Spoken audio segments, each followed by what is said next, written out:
कराची शहर में कैसे मासूम क्लाइंट से रियल एस्टेट के नाम पर किए जा रहे हैं फ्रॉड्स। बड़े नामवर बिल्डर्स का नाम कैसे खराब कर रहे हैं रियल एस्टेट एजेंट्स। आज इस वीडियो में हम आपको बताएंगे कि कैसे आप मार्केट में होने वाले रियल एस्टेट फ्रॉड से बच सकते हैं जो रियल एस्टेट एजेंट्स कर रहे हैं। अस्सलाम वालेकुम मौसम, कैसे हैं आप?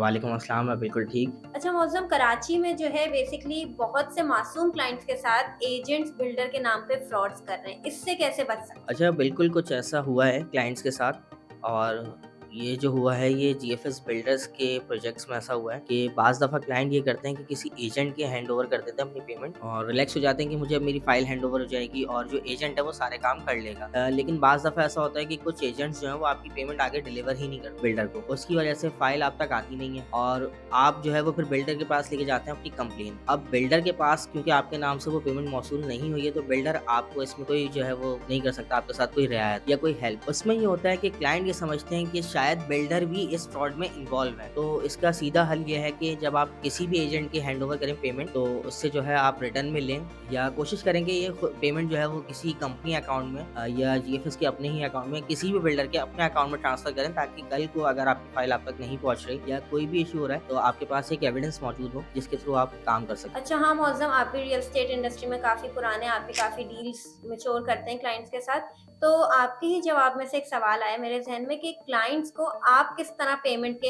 हवाले से गाइड करते हैं? अच्छा, बिल्कुल देखें, हम जो बुकिंग करते हैं ना या हम जिस तरह बुकिंग करवाते हैं हमारा तरीक़ेकार ये होता है कि हम अपनी कंपनी की रिसीविंग उनको देते हैं ताकि कल को वो क्लेम कर सके हमें कि भाई हमने आपको पेमेंट की है। और या तो हमारी कोशिश ये होती है कि हम डायरेक्ट बिल्डर ऑफिस में ही ले जाके क्लाइंट से पेमेंट वहीं उनके हैंड ओवर करवाएं बिल्डर के, ताकि क्लाइंट जो है वो सेटिस्फाई रहे और वो अपनी फाइल जो है वो बिल्डर ऑफिस से ही अपने हैंड में ले लेते हैं। तो ये एक आसान तरीका है जिससे आपका क्लाइंट भी सेटिस्फाई हो जाता है और आप भी जो है वो क्लियर होके काम करते हैं। कल को आपके ऊपर भी कोई ब्लेम नहीं आता। और ये जो सारी ट्रांज़ैक्शंस होती हैं हमारी, ये कंपनी अकाउंट में होती हैं, जो कि विज़िबल होती हैं। इसमें जो है कोई हिडन काम नहीं हो रहा होता, सब क्लाइंट के सामने होता है और सब जो है वो कंपनी के सामने भी होता है। अब एक और अहम इशू ये है कि जब क्लाइंट बुकिंग कराते हैं तो उन्हें बहुत मिनिमम अमाउंट दिखा दिया जाता है, लेकिन जब वो कीमत पूरी होती है तो बिल्डर की तरफ से डबल कीमत का तकाजा किया जाता है डेवलपमेंट चार्जेस की मद में। तो इससे कैसे बच सकता है एक आम आदमी?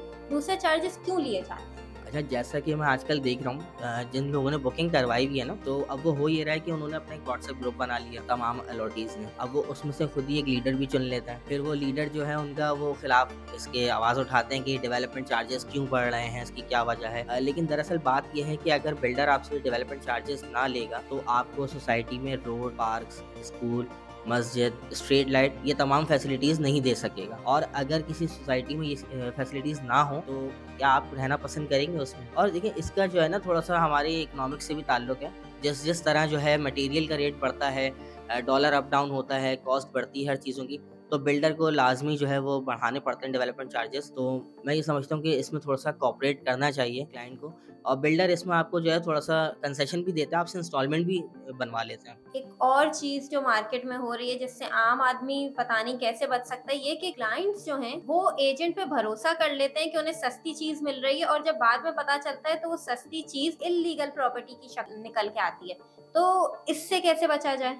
अच्छा, देखिए, ऐसे ना बहुत सारे केसेस चल रहे हैं और इस केसेस में ना ज़्यादातर शिकार जो है ना विक्टिम जो है इस चीज़ के, वो हैं हमारे ओवरसीज़ क्लाइंट। बेसिकली होता ये है कि वो होते हैं ओवरसीज़। अब वो सिर्फ नाम को देख के जो है और बुकिंग कर लेते हैं। लेट्स सपोज कि उन्होंने जीएफएस बिल्डर्स के पास या किसी के पास भी बुकिंग करवाई एजेंट के थ्रू। अब एजेंट उन्हें शो ये कर रहा है कि मैं आपको जीएफएस बिल्डर्स का ही प्रोजेक्ट दे रहा हूँ, लेकिन वो कहीं और उनका पैसा लगा देते हैं जो कि चीज़ इल्लीगल होती है। तो इससे बचने का तरीका ये है कि आप एनओसीज़ चेक करें, हो सके तो आप खुद विजिट करें और अगर आप खुद नहीं अवेलेबल हैं तो आपके बिहाफ पे किसी न किसी एक को लाजमी विजिट करना चाहिए। रियल एस्टेट एजेंट अपने कमीशन के चक्कर में वो प्लॉट्स जो इंस्टॉलमेंट पे क्लाइंट को खरीद के ज्यादा फायदा होगा वो उन्हें रिकमेंड करते हैं कि आप फुल कैश पे खरीद लें। तो और जब कुछ टाइम बाद वो ही क्लाइंट उसको सेल आउट करने चाहता है तो मार्केट में इंस्टॉलमेंट में कम प्राइस में ऑलरेडी वो चीज मौजूद होती है। तो ये जो इशू चल रहा है या ये जो प्रैक्टिस मार्केट में, इसको कैसे अवॉइड किया जाए और क्या फायदेमंद रहता है, इंस्टॉलमेंट पे प्लॉट लेना या कैश? देखिए, मैं समझता हूँ इसका कोई फ़ायदा होता नहीं है। आप अगर